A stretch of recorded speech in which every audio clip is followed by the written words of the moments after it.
Kemudian salah satu yang saya suka di Kuala Lumpur ini adalah tolnya. Ini bisa gitu ya, orang tertib gitu. Nggak ada tiba-tiba di tengah-tengahnya ada mobil yang nekat masuk gitu, nyeruduk-nyeruduk gitu. Kerjanya memang kepada suatu misalnya ada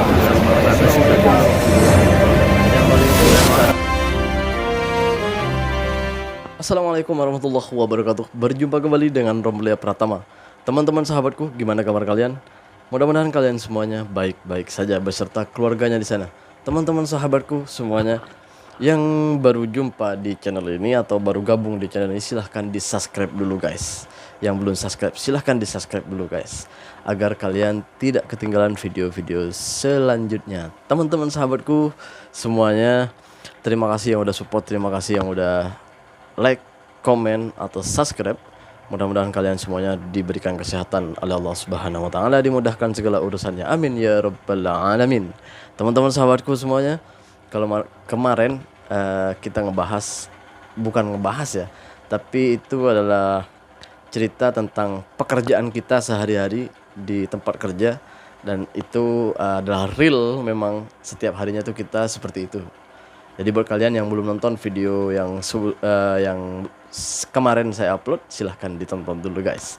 Teman-teman sahabatku semuanya, kali ini kita akan ngebahas tentang jalan raya di Malaysia di saat macet. Dan ini adalah perjalanan seorang kakak perempuan Indonesia yang memandu kereta di Malaysia, dan beliau memberikan pengetahuannya atau pengalamannya di Malaysia. Gimana ceritanya? Yuk kita reaction sama-sama, kita tonton bareng-bareng videonya guys. Come on. Hai, Assalamualaikum, selamat pagi. Hari ini jam 9 pagi itu adalah waktunya Kuala Lumpur sedang dalam kondisi jalan rayanya macet-macetnya. Nah ini saya mau kasih tunjuk ya, betapa jalan di Kuala Lumpur ini masih tertib dan macetnya itu masih beradab. Jadi ini kan dua lane, ada kanan dan juga ada kiri. Semua mobil itu tetap tertib di lane-nya masing-masing. Seperti saya ini di lane kiri, saya akan maintain atau terus ada di lane sebelah kiri aja. Jadi memang dua lane untuk dua jalur mobil. Nggak akan mungkin kita melihat di tengah-tengahnya itu ada mobil lagi. Iya, tertib memang. Biasanya kalau kota yang sangat macet itu, walaupun dua lane, mobil-mobil itu akan tetap menjadi 3 lane. Dan ini kalau dalam kondisi macet, suasananya juga tenang, nggak ada suara klakson mobil. Iya benar. Nih ya, nggak ada suara horn. Tuh, nggak terdengar ada suara tenang gitu. Tatetot, nggak. Semua orang menunggu dengan sabar dan menerima bahwa memang ya kondisinya macet. Jadi sabar-sabar aja. Nanti juga kita kan akan sampai dengan selamat ke tujuan kita. Iya benar. Nggak ada bunyi klakson satupun. Jadi Kuala Lumpur ini memang macet, tapi macetnya itu masih beradab dan masih bisa kita terima dengan akal.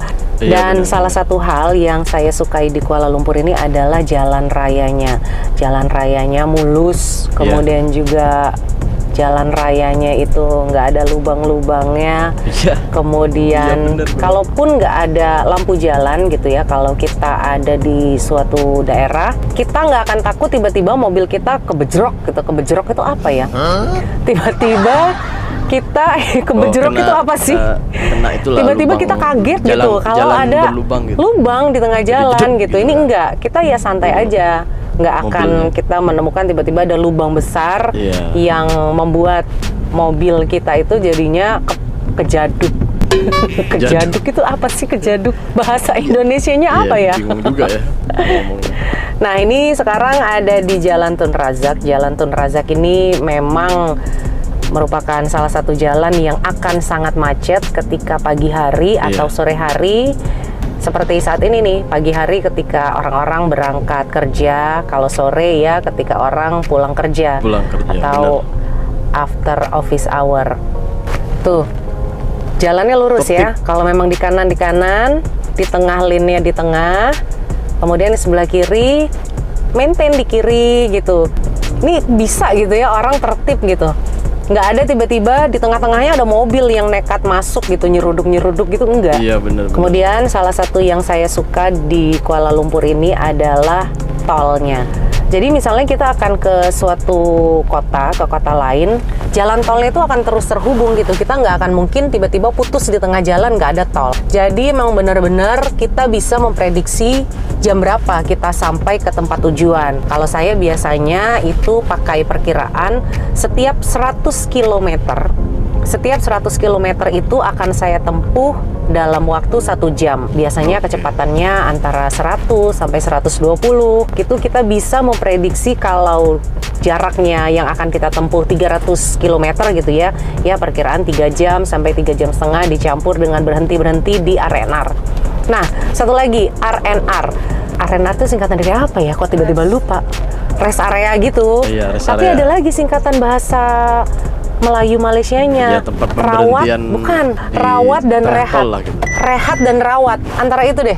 Jadi kawasan rehat lah, RNR tempat ini nih rehat. benar-benar memadai, sangat layak, toiletnya bersih, Iya, benar. ada suraunya bersih, tempat parkirnya banyak, dan semua RNR-nya itu operasionalnya itu sangat baik. Kemudian ya memang benar-benar Sangat baik. tempat untuk beristirahat, tempat untuk merawat, rawat dan rehat.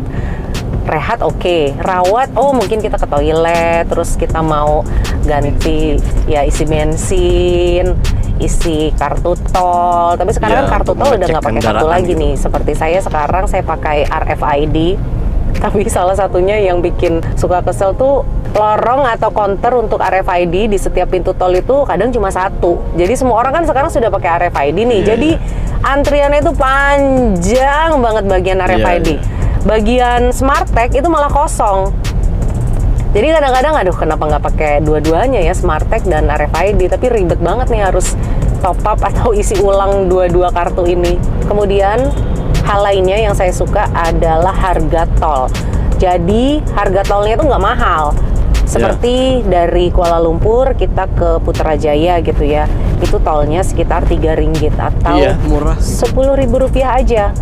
Dan itu kilometernya panjang loh, sekitar 50 km gitu. Panjang. Nih polisinya Malaysia nih, coba di shoot bapak polisnya.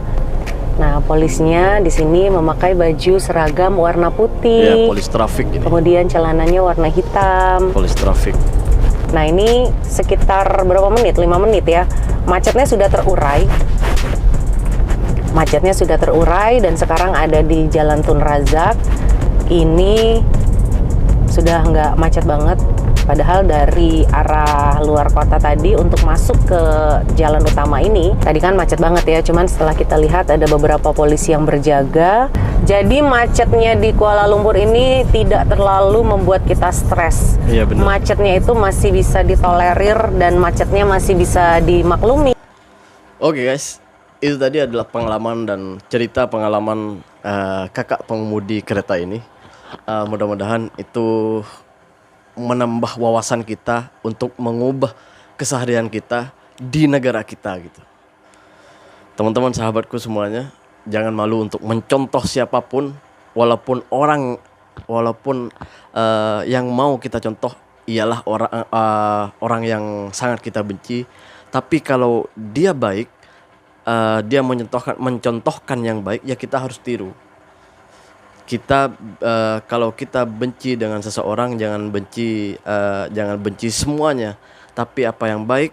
Misalnya kalau ada yang kita benci, tapi yang patut kita ambil sekarang adalah jangan pernah membenci siapapun, karena kita hanyalah hidup sementara di dunia ini.